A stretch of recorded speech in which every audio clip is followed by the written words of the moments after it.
저희가 수요일 성경 공부를 통해서 특별히 교회론에 대해서 공부를 하고 있고요. 그 가운데에서 교회의 특징들과 그리고 이어 교회의 표지에 대해서 살펴보고 있습니다. 교회의 표지라는 그것은 교회가 어떤 곳인가를 잘 나타내주는 마치 안내판과도 같은 것이며 무엇이 옳고 무엇이 그른지, 즉 어떤 교회가 올바른 교회고 어떤 교회가 올바르지 못한 교회인지 이러한 것들을 구분하는 기준이 되는 어떤 기준점들을 이 표지라고 이야기한다고 말씀드렸습니다.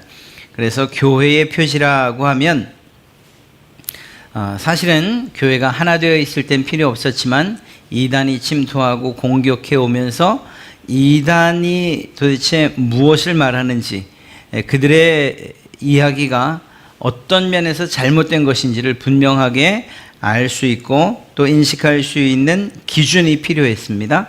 그래서 그런 점에서 이러한 표지가 만들어지기 시작했고요. 교회의 존재에 있어서 절대적으로 필요한 특징들, 그러니까 다시 말하면 교회가 반드시 따라야 할 그러한 진리의 어떤 공적인 기준들을 교회의 표지라는 그러한 표현으로 사용했습니다. 교회를 교회답게 하는, 또 바른 교회를 바른 교회가 어떤 교회인가를 분명하게 기준 잡아주는 세 가지가 있는데, 그 가운데 첫 번째가 바로 말씀의 바른 선포, 두 번째는 성례의 바른 시행, 세 번째가 징계의 바른 시행이라고 말씀드렸습니다. 그 가운데에서 저희가 지난주에 말씀의 바른 선포 가운데에서 바른 성경관을 살펴봤고요. 오늘은 그 말씀의 바른 선포 가운데에 나머지 두 가지, 즉 바른 교리와 바른 설교에 대해서 살펴보려고 합니다. 교리란 게 도대체 무엇이냐? 사실 교리 공부하는 것 그렇게 쉬운 일은 아니에요. 세상도 바쁘고 또 무엇보다 복잡한 거 싫어하는 그런 시대가 돼버린, 그래서 어떤 내용이든지 간에 좀 가벼웠으면 좋겠다라는 이런 생각들을 하는 때에 교리를 이야기한다는 건 참 무거운 이야기이거든요. 어려운 이야기고. 그러다 보니까 이 교리에 대한 이야기, 교리에 대한 설교를 하겠다라고 하면 마음이 이렇게 무거워지는 것을 사실 느끼게 됩니다만, 그러나 그 교리가 도대체 뭐냐라고 물어서 그것에 대한 대답을 분명히 알고 나면 우리의 마음이 조금 더 가벼워질 수 있다는 분명한 확신이 있습니다. 교리라고 하는 말 자체가 어렵다라는 그러한 생각이 들기 때문입니다. 그리고 또 교리에 대한 설교들의 내용도 좀 딱딱하기는 하긴 합니다. 교리란 무엇인가 하면 성경의 핵심 내용을 잘 정리해 놓은 것이다, 이렇게 이야기하면 틀림이 없습니다. 성경 66권에 나타난 각 주제를 선택하고 그 주제에 해당하는 내용들을 잘 정리해 놓은 것, 무엇을 기반으로? 성경을 기준으로 해서. 그래서 성경의 이야기를 잘 정리해 놓은 것을, 그 핵심을 정리해 놓은 것을 교리라고 이야기합니다. 그런 점에서 성경에는 8대 교리가 있다, 이렇게 말할 수 있습니다. 그 내용을 살펴보면 이렇습니다. 성경에 관한 교리가 있어요. 즉 다시 말해서 성경은 성경에 대해서 무엇이라고 말하는가, 그래서 좀 고상한 표현을 써서 성경론이다, 이렇게 얘기를 합니다. 신학생들이 이제 신학교 혹은 신대원을 가면 이 교리 부분을 배우게 됩니다. 그때에 성경론, 그리고 이제 쭉 살펴보게 될 신론, 기독론, 성령론, 인간론, 구원론, 교회론, 종말론, 이러한 내용들을 배워요. 그걸 다 배우냐? 사실은 어떤 면에서는 좀 수박 겉핥기식으로 배우죠. 그러니까 이러한 이야기들에 대해서는 개인적으로 공부를 하고 그리고 분명하게 기준을 잡아놓는 것, 그것이 사실은 신학생들 혹은 또 목사들이 해야 될 일이기도 합니다. 어찌됐거나 성경 안에 이러한 8가지의 주제를 잡아서 그 주제에 해당하는 핵심적인 내용들을 잘 모아서 잘 정리해 놓은 것, 이것을 신학이라고 얘기하고 그 신학의 가운데에 성경론 혹은 신론, 기타 등등을 이야기하는 것입니다. 말씀드린 것처럼 성경에 관한 교리를 성경론이라고 말하고 그 내용은 성경은 성경에 대해서 무엇이라고 말하는가. 왜냐하면 그저 세상 사람들이 볼 때는 성경이 뭐죠? 그거 베스트셀러예요. 뭐 교회를 다니든지 안 다니든지 참 좋은 말들 많이 있지요. 뭐 받아들일 수 없는 말들도 있지만 그래도 꽤 대부분은 좋은 이야기들이 많이 기록되어 있는 것 같아요. 삶의 우리의 그 정서적인 그리고 이 지적인 양식을 위해서 성경 한 번쯤 읽어봐야죠. 이렇게 쉽게 이야기를 합니다. 그러나 성경은 정말 세상 사람들이 말하는 것처럼 그렇게 그저 필독서 정도, 그냥 정서와 그리고 우리의 지성을 위해서 필요한 그러한 책에 불과한가? 성경은 그렇지 않다고 이야기를 하고 있습니다. 그런 면에서 성경이 도대체 무엇인가를 살피고 그것에 대해서 잘 요약해 놓은 그러한 교리를 성경론이라고 이야기하죠. 또 한 가지는 하나님에 대한 교리입니다. 하나님에 대한 교리. 하나님께서 이 성경을 성령님을 통해 기록하셨어요. 성령님의 감동을 받은 사람들이 기록했으니까 이 성경 안에는 하나님의 성품과 하나님이 어떤 분이신지에 대해서 잘 담겨 있다고 해도 틀리지 않습니다. 지난번에 어떤 감독이 혹은 어떤 저자가 영화를 만든다, 드라마를 만든다, 혹은 책을 쓴다, 뭐 아니면 간단한 광고를 하나 찍는다 할 때도 그 감독이 의도하는 바가 그 작품에 다 담겨져 있다고 말씀드렸어요. 마찬가지로 성경을 하나님이 쓰셨기 때문에 하나님의 성품과 그 하나님의 마음이 성경 안에 잘 드러나 있죠. 이걸 역으로 추적해서 성경 안에서 하나님이 어떤 분이신가를 잘 추려내는 거예요. 그리고 그것들을 잘 정리해서 핵심을, 하나님은 또 어떤 일을 하시는 분이신가 하는 것들을 이렇게 잘 요약해서 하나의 교리, 핵심적인 내용들로 만들어 놓은 것, 이것을 신론이라고 이야기합니다. 하나님에 관한 이야기인 거죠. 또 예수님에 관한 교리도 있습니다. 성경은 예수님이 누구이시며 예수님께서 우리의 구원을 위해서 과연 무엇을 하셨는가에 대해서 우리는 그냥 쉽게 이야기할 수 있어요. 예수님이요? 하나님의 아들이죠. 예수님이요? 성령님을 보내신 분이시죠. 예수님이요? 인성과 신성을 지니신 분이시고요. 예수님이요? 우리의 구원을 위해서 이 땅에 오셨고 십자가에서 죽으셨죠. 얼마나 쉽게 여러분 이야기하십니까? 그런데 이게 사실은 단편적으로 예수님이 어떤 분이신가를 들었던 것들을 우리가 나름 정리한 거예요. 그런데 이것들을 좀 더 체계적으로, 좀 더 정확하게 성경에서 말하는 말을 잘 정리해 놓은 것. 그래서 기독론이라는 그러한 교리의 제목을 가지고서 예수님에 대한 이야기를 하고 있습니다. 성령님에 대해서는 과연 무엇이라고 성경은 말하는가? 성경은 성령님이 누구이신지, 그리고 우리의 구원을 위해서 지금 무엇을 하고 계신지에 대해서 기록을 하고 있죠. 성령님의 역할이나 성령님이 하시는 일들, 그리고 그것이 우리와 무슨 관계가 있는지. 그래서 성령님에 대한 이야기들을 잘 기록해 놓고 요약해 놓은 것, 성령론이라고 합니다. 이 성령론이 잘못되게 되면 은사주의로 빠질 수도 있고요. 또 그것을 무시하는 경우에는 오히려 인본주의로 빠질 수도 있고, 이러한 일들이 있게 되는 거죠. 인간에 대해서 또 성경은 이야기하고 있습니다. 성경은 인간이 누구냐? 우리는 이제 알고 있어요.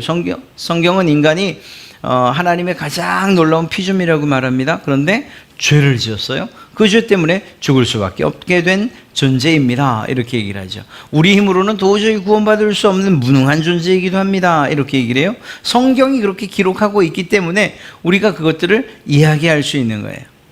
그런데 이것들을 좀 더 잘 정리해 놓은, 좀 더 잘 정리해서 인간을 성경은 어떻게 이야기하고 있는가, 성경이 말하는 사람, 인간은 어떤 존재인가, 특별히 인간의 죄에 대해서 무엇이라고 말하고 있는가, 인간론이라는 그러한 교리를 통해서 잘 이야기해주고 있습니다. 또한 구원에 관한 이야기인데요. 그렇다면 이렇게 죄인된 인간들이 어떻게 구원을 받을 수 있을까? 구원이란 도대체 무엇이고 그 구원을 받는 방법이 있다면 그게 무엇일까? 성경에서는 구원받는 게 어떤 길을 통해서, 어떤 것을 통해서 구원받는다고 말하는가? 세상 사람들은 착하게 살면 된다고 말하고 윤리적으로 살고 도덕적으로 살고 좋은 일하고 기부하고 많은 사람 도우면 그러면 구원받을 것이라고 그렇게 말하는데, 또 타종교에서는 이러저런 이야기들을 통해서 구원받는다고 말하는데, 성경은 과연 무엇이라고 말하는가? 우리의 구원은 무엇으로 얻어질 수 있는가 하는 것에 대한 것이 궁금하다면 그 성경 안에서 구원에 대해 이야기하고 있는 것들을 쭉 뽑아주면 누군가가 이렇게 좀 잘 정리해 주면 좋겠죠. 그걸 신학자들이 해놓은 거예요. 그래서 구원에 대한 분명한 교리를 알고 싶다, 그럼 구원론을 보면 우리의 구원이 이렇게 이루어져 가는구나 하는 것을 알 수 있게 되죠. 교회에 대해서도 성경은 이야기하고 있습니다. 성경은 교회가 무엇이고 또 누구이며 또 교회에 맡겨진 사명은 무엇인가, 교회를 통해서 하나님 무엇을 하기를 원하시는가, 이러한 것들을 보면 또 교회에 대한 내용들을 구약에서부터, 비록 교회는 구약시대에 없었지만 교회를 예표하고 있는 구약시대의 어떠한 것들을 이끌어내서 그리고 그것들을 신약시대의 실제적인 교회와 잘 비교해 가면서 교회는 이런 곳이구나, 교회는 우리는 생각하길 그냥 건물을 교회라고 흔히 얘기했는데 건물을 이야기하는 것이 아니구나, 오히려 더 중요한 것이 있구나, 세상으로부터 죄로부터 부름받은 사람들을 교회라고 이야기하는구나, 그러면 나도 교회구나, 그러고 보니까 또 성경에 보니까 우리 각 사람을 거룩한 성전이라고 우리 각자 한 사람 한 사람이 교회구나. 또 그러면서도 공동체적으로 예수님의 몸이 교회라고? 그러면 우리 이 지역교회가 예수님의 몸을 그렇게 드러내면서 살아야 된다. 그렇구나. 눈에 보이는 교회도 있고 보이지 않는 교회도 있다. 불가시적 교회, 가시적 교회, 유형교회, 무형교회, 이러한 것들을 성경 안에서 기준을 잡아서 잘 정리해 놓은 것, 그것을 교회론이라고 이야기하는 것이고, 지금 이제 우리가 그 부분, 이 교회론을 살피고 있는 거죠. 이미 우리가 한번 들었던 이야기들이죠. 교회의 종류라든가 교회의 사명이라든가. 이제 사명에 대한 부분은 이제 다시 저희가 하겠네요. 종말에 대한 이야기도 합니다. 우리는 우리의 종말에 대해서 앞으로 어떤 일이 벌어질지에 대해서 매우 궁금해해요. 천국은 어떤 곳일지, 죽음 이후에 죽음의 순간은 어떨지, 기타 등등 궁금한 점들이 많죠. 왜냐하면 우리가 경험하지 않은 바이기 때문에 더더욱 그렇습니다. 성경은 그것에 대해서 무엇이라고 말하는가? 성경은 천국에 대해서, 성경은 지옥에 대해서, 성경은 하나님의 마지막 심판에 대해서 무엇이라고 예수님이 재림하실 때 어떤 일이 벌어질지에 대해서 어떻게 말씀하고 있는가 등등 종말에 관한 이야기들을 잘 정리해서 핵심적으로 잘 요약해 놓은 것, 그것을 이 종말론이다라고 이야기합니다. 그래서 이 성경론, 신론, 기독론, 성령론, 인간론, 구원론, 교회론, 종말론, 이 8가지는 성경의 8대 교리라고 이야기를 하고 있고요. 할 수만 있다면 우리가 이 수요 성경 공부를 통해서 한 과목씩 이렇게 너무 깊진 않아도 충분히 살펴볼 수만 있다면 참 좋겠습니다. 그런데 이렇게 그냥 복잡하고 신학자들이나 할 것 같은 이러한 8가지 교리에 대해서 이미 여러분들은 사실 매 주일마다 여러분의 입술로 고백하고 있는 걸 알고 계십니까? 여러분은 교리에 대해서 이미 외우고 있어요. 그것을 달달달달 외우면서 매주일 얘기하고 있어요. 여러분들 스스로. 물론 일부분에 국한되긴 하지만, 전체라고는 말할 수 없지만 성경에서 가장 중요한 교리에 대해서 이미 여러분들이 암송하고 있다고요. 그게 무엇인가 하면 사도신경의 12가지 신앙 고백이라고 이야기하는 것입니다. 사도신경 안에 나타난 12가지의 고백들은 실제로 이러한 우리가 앞서 살펴봤던 이 성경의 8대 교리가 그 안에 가장 간단한 말로 축약되어 있는 거예요. 그래서 사도신경이라고 하는 우리의 믿음에 대한 고백, 이것은 우리가 성경 안에 있는 교리들과 성경의 핵심 내용에 대한 것을 내가 믿습니다라는 말로서 내 것으로, 내가 인정하는 것으로서 그렇게 고백하는 것입니다. 그래서 신앙의 고백이라고 이야기하는 것이 바로 그 이유인 거예요. 여러분들은 매주일마다 이 사도신경을 통해서 이미 전체는 아니지만 가장 중요한 하나님에 대한, 그리고 이어서 쭉쭉쭉쭉 해서 마지막 종말론에 관한 중요한 교리들을 이미 고백하고 있다라는 거예요. 여러분들 대단하신 분들이에요. 네. 한번 볼까요? 하나님에 대한 교리는 이렇게 기록하고 있습니다. 그분은 전능하신 분이십니다. 그분은 천지를 만드신 분이십니다. 그분은 나의 아버지이십니다. 저는 이 사실을 믿습니다. 하나님에 대한 가장 중요한 교리를 이야기하라고 하면 이것이라고 이야기할 수 있는 거예요. 그분은 전능하십니다. 그래서 무엇을 하셨어요? 천지를 창조하셨습니다. 그 천지 가운데 누가 들어가죠? 바로 저와 여러분이 들어가는 거예요. 아담의 이야기도 들어가고 하와의 이야기도 들어가고 그분이 선택한 그래서 백성 삼고자 한 아브라함의 이야기도 들어가고 자 이런 자세한 이야기들이 이 아래로 전능하신 하나님의 창조 역사 아래로 들어가는 거예요. 그리고 무엇보다 중요한 것은 그 하나님께서 나의 아버지이심을 믿습니다. 이거 웬 뚱딴지 같은 소리냐고요? 아니에요. 그게 아니에요. 그 아버지 되심을 위해서 사실은 예수 그리스도께서 이 땅에서 죽으셨고 우리는 그분의 죽으심에 대해서 믿는 거예요. 그 구원의 사건들을 통해서 우리는 하나님을 아버지라고 부를 수 있는 자격을 취득하게 된 거죠. 그러니까 우리가 사도신경을 통해서 전능하사 천지를 만드신 하나님 아버지를 내가 믿습니다라고 하는 이 고백은 여러분들이 이미 하나님에 대한 중요한 교리를 알고 그것을 고백하고 있다 이렇게도 틀린 것이 아니에요. 또 두 번째, 예수님에 대한 교리. 이 부분이 제일 많긴 합니다.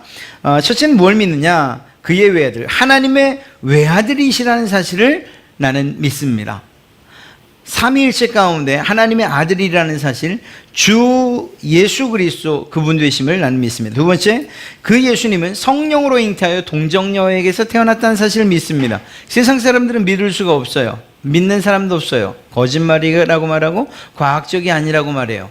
신비적이라고 말하고 말도 안 되는 소리라고 말해요. 그러나 저는 믿습니다. 왜? 성경에서 예수님에 대해서 그것을 확실히 증명해 주고 있기 때문입니다.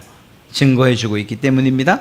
저는 동정녀, 이 남자를 알지 못하는 여인에게서 예수님이 나셨다는 사실을 믿습니다. 누구에 의해 잉태되어? 성령님의 잉태되어.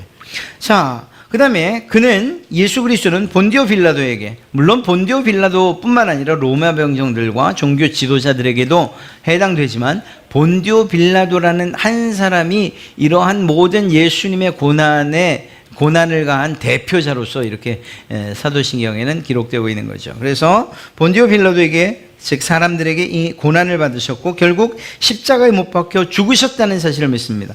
아니, 예수님 죽었다는 게 그럼 믿을 만한 일입니까? 믿을 만한 일이에요. 왜냐하면 이 이야기, 이러한 예수님의 이 죽으셨습니다라는 교리를 부정하는 사람들이 있기 때문이에요. 예수님 죽은 거 아니야, 십자가에서 잠시 기절하신 거야 라고 이야기하고 주장하는 사람들이 실제로 있었기 때문이에요. 그러니까 예수님이 죽으셨다는 사실을 이야기하지 않으면 부활하셨다는 사실이 거짓말이 되니까 우리의 믿음은 성경에 나타난 대로 예수님께서는 정말로 완전히 죽으셨습니다, 3일 동안 무덤에 계셨습니다라고 그렇게 고백하고 믿는 거예요.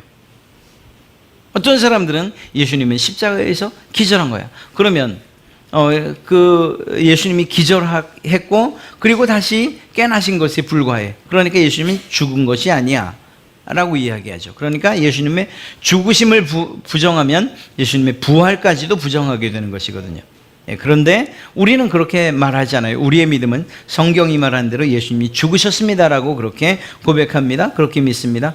이 이야기는 잠시 뒤에, 그 다음 3일 뒤에 일어날 일, 바로 예수님께서 부활하셨습니다라는 이 사실, 즉 사흘 만에 죽은 자 가운데서 다시 살아나셨음을 나는 믿습니다라는 이 고백으로 이어지기 위함이에요.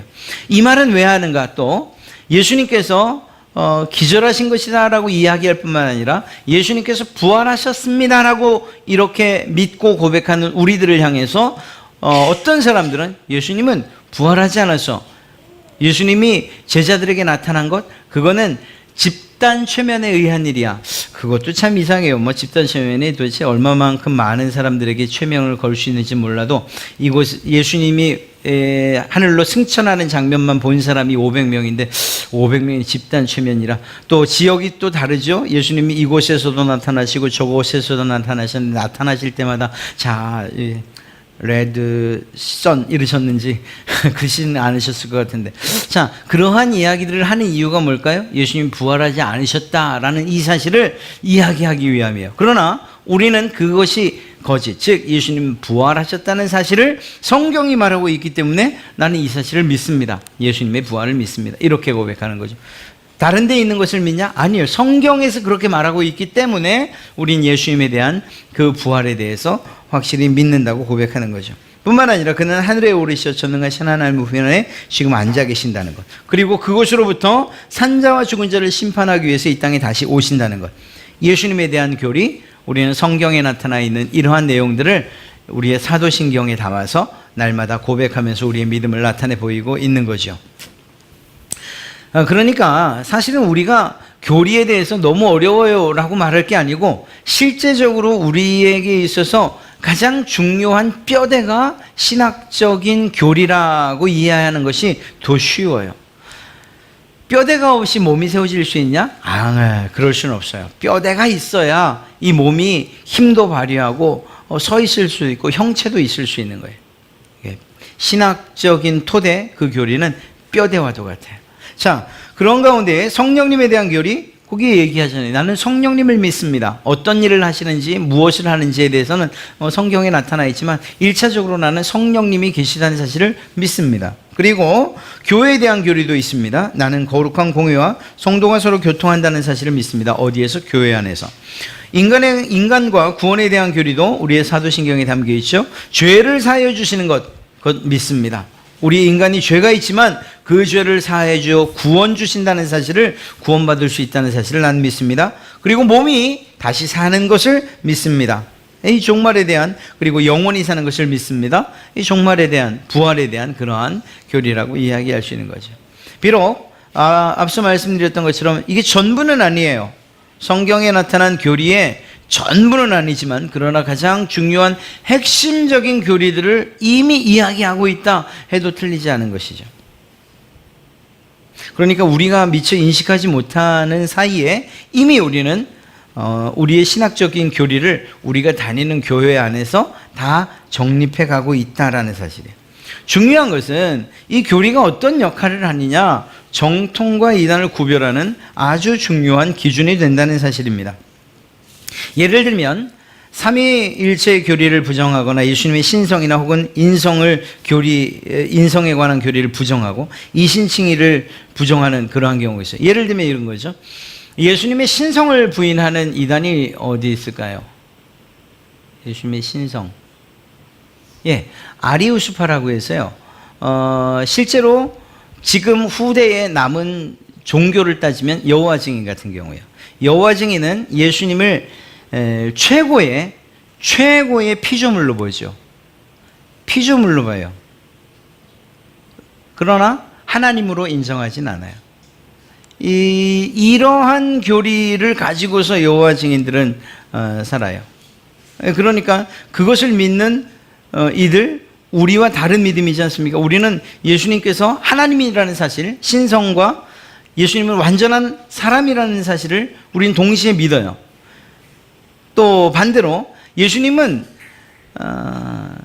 예수님의 인성만 인정하는, 신성만 인정하는 이들이 있어요. 인성은 부인해요. 이 예수님의 그 거룩하신 예수님께서 어떻게 이 더러운 거룩하지 않은 인간의 몸에 함께 있을 수 있냐? 난 그거 믿을 수 없어 라고 하는 이들이 영지주의자들이죠. 이런 이들 같은 경우에는 예수님의 인성을 부정해요.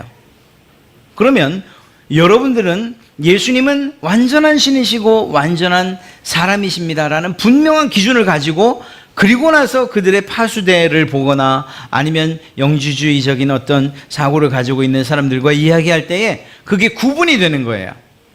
파수대 혹시 여러분들 하나님의 말씀 공부해 보지 않겠습니까? 여러분들 이렇게 주잖아요. 파수대. 그러면 그냥 혹시 받아두셨으면 한번 받아서 한번 쭉 읽어보세요. 그러면 여러분들이 읽다가도 이게 이상한데 왜 이렇게 말하지? 성경에서 이렇게 얘기하고 있나? 하는 것들이 보일 거예요. 이게 보인다고 하면 이미 여러분들 안에는 그런 기본적인 교리들이, 성경적인 기준들이 잡혀 있는 거죠. 네. 특별히 피조물 대신 예수 그리스도께서 최고의 피조물, 이렇게 나오면 예수님이 피조물이시라고? 뭔가 이상한데? 이렇게. 그래서 뭔가 잘못된 이단의 그러한 사고들과 사상들을 분별해낼 수 있는 능력이 이 교리로부터 시작된다는 거예요. 아까 말씀드렸죠. 교리. 그러면 그 교리 너무 어려운데 힘들게 공부해야 되는 것 아니에요? 아니, 그러니까 그 교리가 뭐냐면 성경의 핵심적인 내용들이라니까요. 성경의 내용들을 잘 써머리 하는 거예요. 여러분, 저같이 공부를 못하는 사람들은 말입니다. 아주 특별한 방법으로 시험을 준비하죠. 써머리를 해요. 써머리. 공부 잘하는 친구들한테 요약해 놓은 걸 좀 받는다거나, 아니면 그것도 안 되면 그냥 이렇게 아예 그런 책이 있었어요. 저희 때는 써머리라는 그러한 문제집이 있었어요. 각 과목마다. 그야말로 요약만 해놓은 거예요. 요약을 문제로 이렇게 탁 해놓은 거예요. 그거 보면 그래도 어느 정도 성적이 조금 나와요. 내가 가지고 있는 그 수준보다. 써머리. 그러니까 중요하다고 해놓은 핵심적인 내용들만 쫙 정리를 해놓은 거예요. 제가 머리가 좋아서 그걸 다 외웠다면 더 좋은 성적을 받았겠죠. 성경도 마찬가지인 거예요. 성경에 수없이 많은 진리들과, 그리고 성경 66권이나 되는 이렇게 많은 책들을 사실 우리 가운데 하나하나 차곡차곡 쌓아두었다면 얼마나 좋겠어요. 그러나 어떤 부분은 이것들을 이렇게 핵심적인 사상으로, 그리고 뼈대를 잡는 이런 일들은 사실 우리가 하긴 너무 힘들어요. 그런 면에서 이것을 교리화, 이렇게 체계화 시켜준 그러한 신학자들이 있었다는 건 우리에게 참으로 복된 일인 거죠. 그렇다면 이제 그걸 우리가 활용을 하면 되는 거예요. 삼위일체에 대해서 부정한다? 예수님은 삼위일체라는 그러한 사실에 대해서 우리가 분명히 알고 있어요. 그런데 그것에 대해서 누군가가 삼위일체가 어떻게 가능해? 라고 이야기를 한다든가, 예수님은 실패하셔서, 예수님은 참된 신은 아니고 그저 피조물 가운데서 제일 뛰어나신 분이야, 뭐 이렇게 얘기하는, 그리고 또 예수님의 실패한 예수님의 사역을 완성시키기 위해서 우리 그분이 오셨어, 이렇게 얘기한다면 우리는 귀가 벌써 쫑긋해지요. 예수님이 실패를 했다고? 말이 돼? 뭘 실패를 했다는 거지? 딱 귀 기울여 들으면 이제 알게 되는 거예요. 그러면 그러한 것들을 우리의 가지고 있는 교리를 기준으로 해서 정리를 해 나갈 수 있는 거죠. 그런 면에서 이러한 정통과 이단을 구별하는 기준이 되는 거예요. 이신칭의도 마찬가지. 우리는 믿음으로 구원받습니다라고 성경이 분명하게 제시하고, 또한 그것을 분명하게 우리에게 알려주고 있기 때문에 이신칭의라는 그러한 교리를 믿는 거죠. 그런데 어떤 이들은 믿음이 중요한 게 아니야, 그저 행해야 돼, 공로가 필요해. 예를 들면 너의 아버지, 또 혹은 너의 할아버지, 너희 손주들이 지금 연옥에서 고생하고 있는데 면죄부를 사. 네가 그 면죄부를 사서 헌금함에다가 돈을 넣어서 쩔렁 떨어지는 그 소리와 함께 너희 그 할아버지 또 아버지는 천국으로 가게 될 거야 라고 이야기하는 그런 종교가 있어요? 그런 이야기를 들으면 우리는 아닌데 돈으로 어떻게 구원을 사지? 우리 유치원 애들도 하는데 돈으로도 못 가요 하나님 나라 아는데 그 말이 안 되는데, 오직 믿음으로 가는 것이 믿음으로 받는 것이 구원인데 뭔가 잘못됐다, 이러한 기준을 우리가 가지고 있어야 되는 거죠. 교파와 교파를 구분하는 그러한 기준이 되기도 합니다. 이것은 근본적인 성경의 가장 기본되는 교리와는 상관없이 각 교파마다 약간씩 믿는 바가 다른 것을 이야기해요. 이건 이단이라고 말할 수는 없어요. 이건 이단이라고 말할 수는 없습니다만, 그러나 그 기준이 약간 교리적인 차이가 좀 있을 수도 있다라는 걸 이야기하는 겁니다. 예를 들면 세례에 대해서, 유아 세례에 대한 부정적인 그러한 교파가 있죠. 바로 침례교회입니다. 제세례파가 제세례파가 그럴 그들의 의도는 우리가 이해를 해요. 즉 다시 말해서 기독교가 공인되면서 누구나 사제가 되었지 않습니까? 기독교가 로마에 공인되면서 누구나 사제가 될 수 있었죠. 그러니까 이방신들, 태양신을 섬기던 사람들도 그 사제였다가 기독교 사제로 그냥 넘어오는 일들이 쉬웠던 거예요. 왜냐하면 기독교 안에 이러한 목사직을 행하거나 사제직을 행할 사람들이 없었으니까 말이에요. 그것들을 이렇게 아주 그런 기회들을 줬어요. 그러니까 그 가운데에 있던 어떤 믿음이 신실한 이들이, 아니 가톨릭에서 준 세례 난 그거 인정할 수가 없어. 이방 이교도 사제들이 준 그 세례를 내가 어떻게 성경적 세례라고 인정할 수 있겠어? 라고 해서 다시 세례를 받아야 된다는 게 제세례파거든요. 근데 그러한 뿌리로부터 시작해서 침례교 같은 경우에도 유아 세례를 인정하지 않아요. 만약에 여러분들 가운데서 유아 세례를 받은 우리 아이들이 침례교를 가면 거기에서는 그 유아 세례 자체를 인정하지 않아요. 다시 세례를 받아야 돼요. 자, 이것은 교파에서 가지고 있는 그 교파가 가지고 있는 교리의 차이 때문에 이러한 일이 생깁니다. 또 교회 정치에 대한 그러한 그 분류가 또 있을 수 있어요. 감독 정치를 하는 경우는 감리교, 그리고 장로들 25인의 1명, 그러니까 교인을 대표하는 장로들을 세워서 그 장로들로 하여금 정치가 이루어지는 장로회, 그게 아니고 그냥 전체적인 회중들에 의해서 이루어지는 이러한 회중 정치, 침례교 같은 경우가 있습니다. 이것은 이단이라고 말할 수 없습니다. 그러나 교파가 다른 것은 약간의 기본 교리 외에 사소한, 그렇게 중요하지 않다고 말할 수 있는 그러한 교리들의 차이 때문에 이런 교파가 생겼다, 이렇게 이야기할 수 있습니다.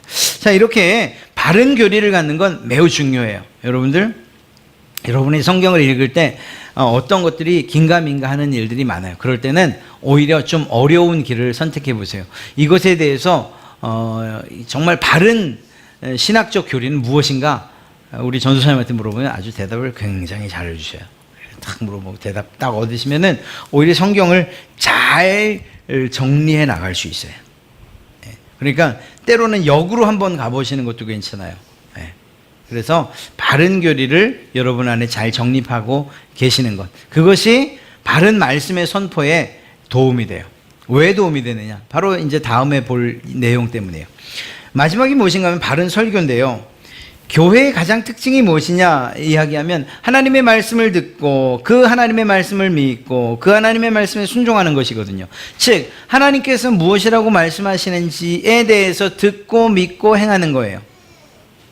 이걸 좀 바꿔 이야기하면 어떻게 이야기할 수 있는가 하면, 설교를, 즉 설교의 내용을 듣고 그 설교의 내용대로 행동하고 그 설교의 내용을 믿는 것을 이야기하거든요.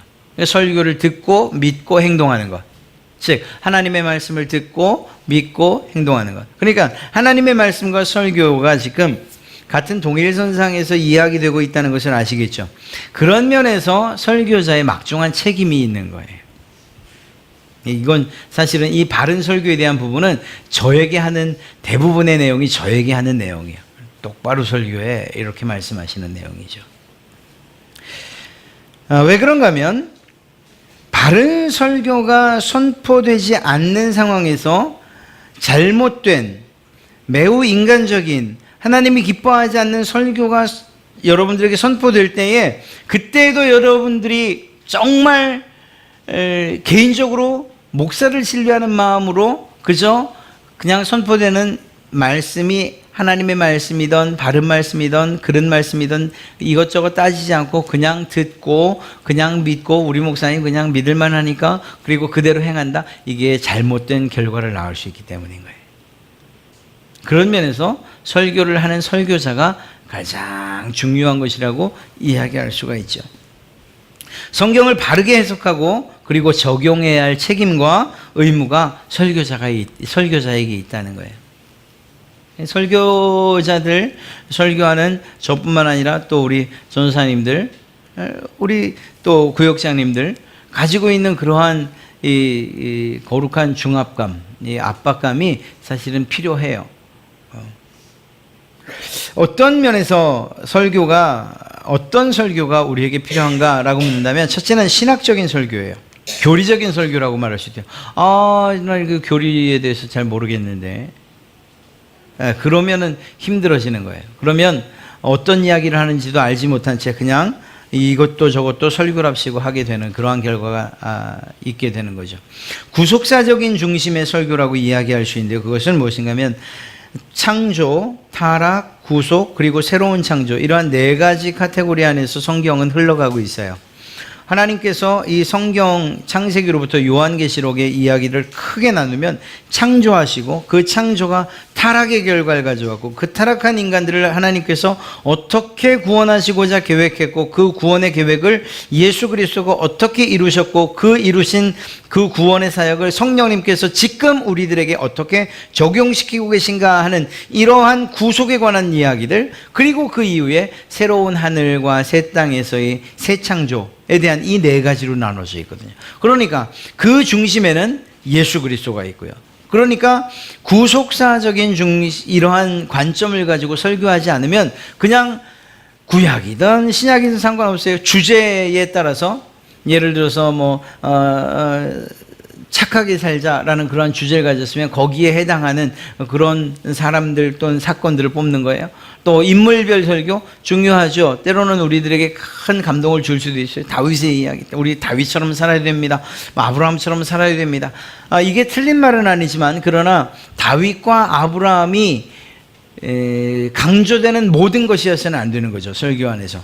왜냐하면 다윗과 아브라함도 실제로는 그들의 신앙 가운데, 그들의 신앙 인생 여정에서 실패한 부분들이 있잖아요. 그러니까 사람을 담자, 그리고 인물을 담자, 이렇게 돼서는 올바른 설교라고 말할 수 없어요. 그 사람을 통해서 결국은 예수 그리스도를 볼 수 있는 안경이 그러니까 예수 그리스도라는 안경을 가지고서 그 사건도, 그 인물도, 그 주제도 살펴볼 수 있어야 되는 거죠. 그리고 그것은 크게는 구속사적인 우리의 구원에 관계된 맥락 가운데서 살펴봐야 되는 거예요. 그래서 그것은 교리적인 설교라고 말할 수 있고요.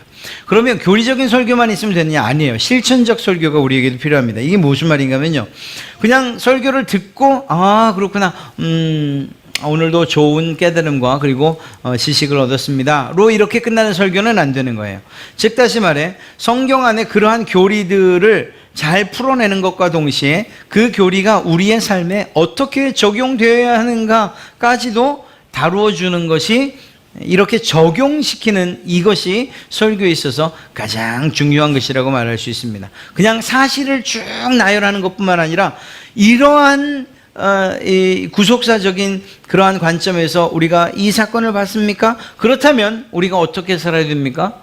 순종하면서 살아야 되죠. 때로는 악을 이기며 살아야 되죠. 세상의 유혹을 이기면서 살아야 되죠. 또 때로는 이러한 관점에서 서로 돕는 그러한 자들이 되어야죠. 날마다 회개하는 삶, 기타 등등. 우리가 실제 상황에서 청중들이, 이 말씀을 듣는 이들이 실제 우리의 가정이나 사회로 돌아가서 어떻게 살아야 될지까지 적용시켜주는 이러한 설교가 바른 설교라고 이야기할 수 있는 것입니다.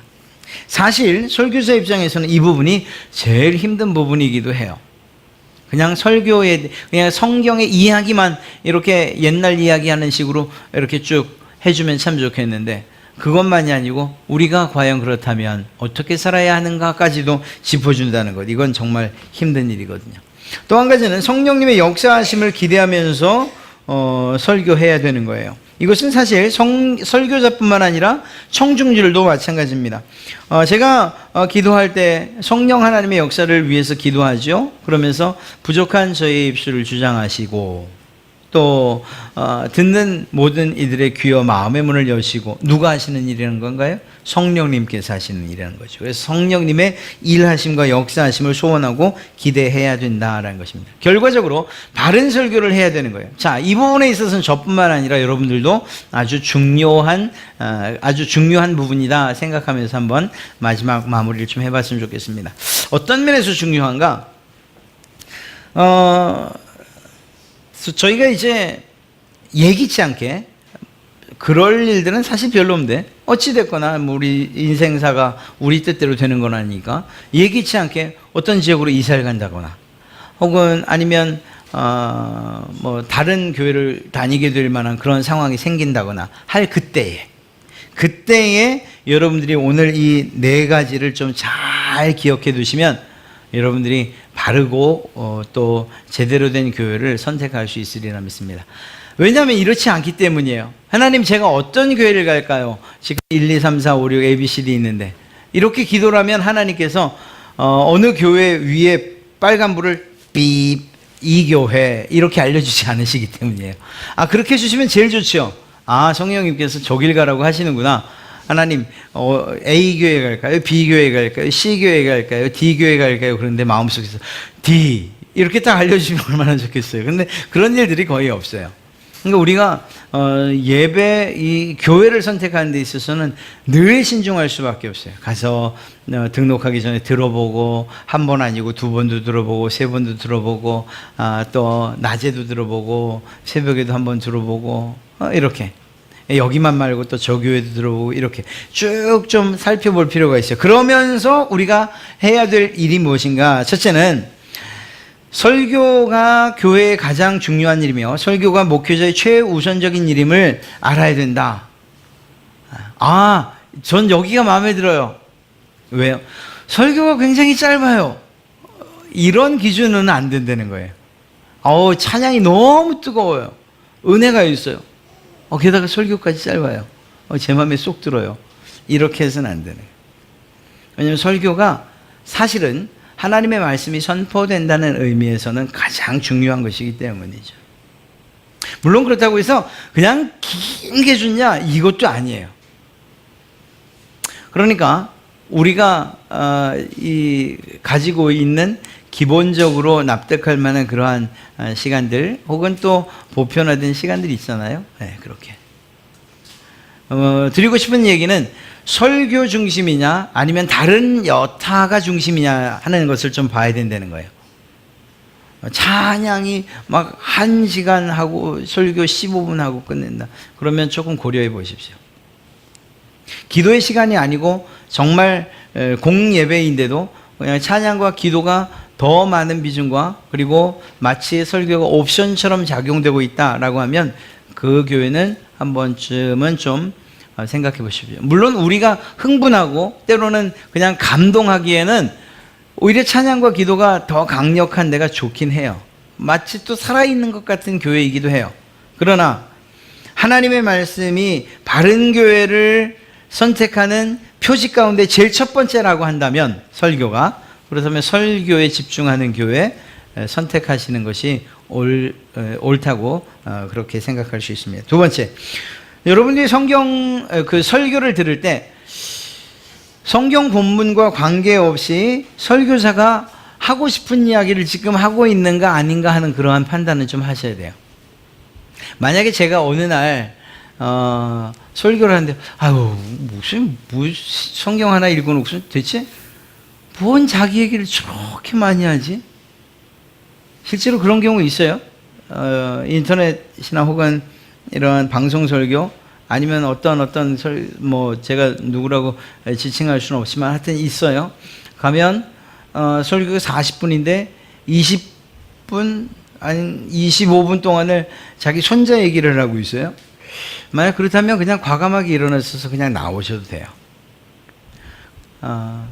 정말 하나님의 말씀에 집중하기보다는 이 말씀이 무엇을 의미하고 예전에는 이 말씀을 듣는 사람들에게 어떤 의미가 있었지만 지금 우리에게는 어떤 말씀으로 들려지는가를 잘 해석해서 들려주는 그러한 것이 아니고 시사 이야기, 정치 이야기, 연애 이야기, 가십거리, 예화 이런 것들로 온통 설교가 가득 차 있어서 40분 설교, 30분 설교에서 20분 혹은 15분 이렇게 너무 많은 부분을 차지하고 있다 그러면 그 교회에서는 그냥 일어서서 나오시는 게 옳습니다. 예배를 드리고 왔는데 그분이 했던 예화만 기억나요? 그러면 마찬가지인 거예요. 사실 설교에 있어서 설교자들에게 가장 부담이 되면서도 그러면서도 아킬레스건 같은 게 그게 바로 예화예요. 아주 비유적절한 예화를 탁 드리면 성경에 하고 있는 이야기들을 그냥 마치 이렇게 전구에 불이 반짝 들어오는 것처럼 그렇구나. 저렇게 저 예화가 나를 쉽게 이 하나님의 말씀을 나로 하여금 쉽게 이해하도록 도와주는구나 이렇게도 되는데 엄하게 그것과는 상관없이 그냥 예화만 잔뜩 그냥 기억나고 도대체 오늘 성경 본문이 뭔지 뭘 얘기했는지조차 잊어버릴 정도라면 옳지 않다는 것입니다. 도덕적인 윤리적인 그러한 교훈이 주제만 되어서도 안 돼요. 하나님의 말씀은 때로는 우리 사람들이 볼 때에 이러한 기준, 우리 사람들이 갖는 기준과는 다를 수도 있기 때문에요. 어찌됐거나 하나님의 말씀을 잘 풀어주는 것, 잘 이해시키는 것, 이것이 중요해요.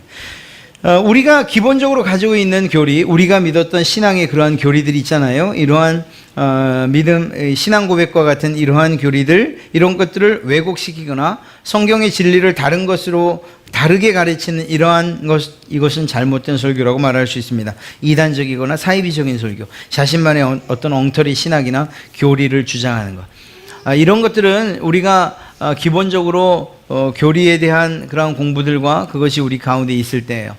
그럴 때에 신천지 혹은 천부교, 기타 등등 여러 가지 이단 사설들 이런 데에서 우리가 구분해낼 수 있는 그러한 지혜가, 그리고 또한 그러한 기준이 우리에게 마련될 것입니다. 또 한 가지는 성경 말씀을 현 시대와 삶의 적용 및 실천하도록 촉구하는 설교가 옳은 설교예요. 무슨 얘기인가 하면 성경은 쓰여진 시대가 이미 오래전이에요. 오래전. 그러나 그때에 쓰여진, 즉 우리가 지금 예를 들면 저희가 지금 출애굽한 이스라엘 백성들, 광야에서 40년을 생활하고 그리고 가나안 땅을 들어가려고 하는 이스라엘 백성들에 대해서 공부하고 있잖아요. 그리고 신명기라는 말씀은 그 사람들에게 주어진 말씀이에요. 그런데 만약에 그것이 그 사람들에게만 주어진 말씀이다 라고 한다면 우리랑은 아무런 상관이 없잖아요. 단절되어 있는 말씀이잖아요.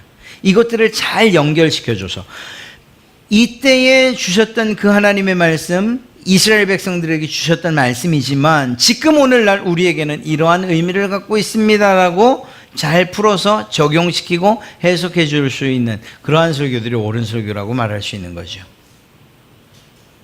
그리고 그 중간에 가교 역할을 예수 그리스도라는 다리를 넘어서 올 수만 있다면 최고의 설교가 되는 것이고요. 이러한 기본적인 설교를 듣는 그러한 기준들을 여러분이 갖고 계세요. 그러다가 혹시라도 제가 엄한 소리 하면 저한테 전화를 살짝 주세요. 목사님 오늘 도대체 무슨 말씀하신 거죠? 이렇게 제가 그런 말씀하시면 노여워하지 않고 제가 잘못했던 부분들 혹은 실수했던 부분들 기도하면서 잘 발견하도록 할게요. 이게 단지 비판하고자 하는 게 아니고 또 저를 위한 여러분들의 수고예요. 그러니까 졸면서 예배하지 마시고요. 정신 바짝 좀 차리고 예배하세요. 그러니까 아무데나 아멘하지 마시고요. 그냥 저 목사가 내가 사람은 내가 믿는데 설교는 내가 못 믿겠어. 도대체 무슨 얘기하는가 이렇게 좀 주의 깊게 들으시고 그렇게 신사적으로 그러면서도 말씀을 깊이 상고하면서 저 말씀이 옳은가 그런가를 이렇게 잘 구분해 가면서 저의 말씀을 듣는다면 옳은 설교다, 바른 설교라면 여러분에게 더 큰 은혜가 될 것이고 정말 그렇지 않다라고 하면 여러분들과 제가 여러분들의 그러한 또 때로는 권면 또 때로는 여러분들이 하시는 말씀들을 통해서 저도 저를 다시 돌아보는 그러한 계기가 충분히 되리라 믿습니다. 이러한 일들을 통해서 그래서 바른 설교를 통해서 우리 교회가 누가 보더라도 여긴 정말 건강한 교회예요, 바른 교회예요 이렇게 말할 수 있는 그러한 우리 갈릴리 교회 되기를 참 소망합니다. 그 일에 저뿐만 아니라 또 말씀을 전하신 우리 부교육자들 그리고 또 말씀을 듣는 여러분들도 이런 기준에 이런 관점에서 동일하게 하나 되는 이러한 일들이 있었으면 참 좋겠습니다. 그래서 하나님이 보실 때도 참 올바른 교회 맞아. 또 사람들이 볼 때에도 또 교회를 찾는 어떤 분들에게 참 바른 교회다. 내가 이곳에서 신앙생활을 하고 싶다. 이러한 마음들이 들 수 있도록 우리가 해야 할 줄로 믿습니다.